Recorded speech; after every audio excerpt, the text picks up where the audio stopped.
అమెరికాలో ఈ రోజున హ్యాండ్స్ ఆఫ్ ప్రొటెస్టులు జరుగుతున్నాయి. మా జీవితం నుంచి మమ్మల్ని ఉండనివ్వండి, మా బతుకు మనల్ని బతకనివ్వండి, మా ఉద్యోగాలు మాకు కావాలి, మా నిత్యావసరాల్లో మీరు తలదూర్చొద్దు, మా హౌసింగ్లో తలదూర్చొద్దు, మా సామాజిక భద్రతలో మీరు తలదూర్చొద్దు అని చెప్తున్నారు.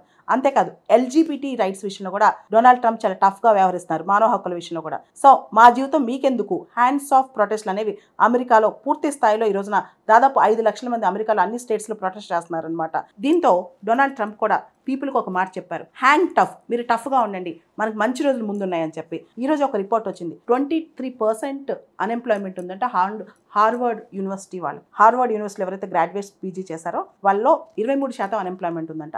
అమెరికాలో నిరుద్యోగం విపరీతంగా పెరగబోతోంది. వచ్చే 3-4 సంవత్సరాలు అమెరికాలో ఉద్యోగాలు పెరిగే అవకాశం కనిపించట్లేదు. దాంతోపాటు హౌసింగ్, అమెరికాలో ఇల్లు అనమాట 94% అమెరికా ఇల్లు చెక్కలతో కడతారు. అయితే దానిలో చాలా వరకు లంబర్, ఆ చెక్క అనేది కెనడా నుంచి తీసుకొస్తారు.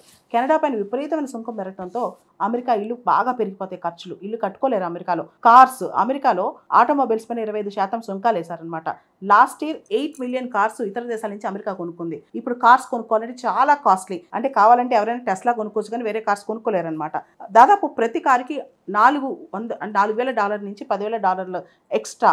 ఎలక్ట్రానిక్ గూడ్స్, ఐఫోన్స్ దగ్గర నుంచి ల్యాప్టాప్స్ దగ్గర నుంచి అన్ని కాస్ట్లీ. నిత్యావసర వస్తువులు, తీసుకునే బ్రెడ్ దగ్గర నుంచి కాస్ట్లీ అయిపోయింది అమెరికాలో.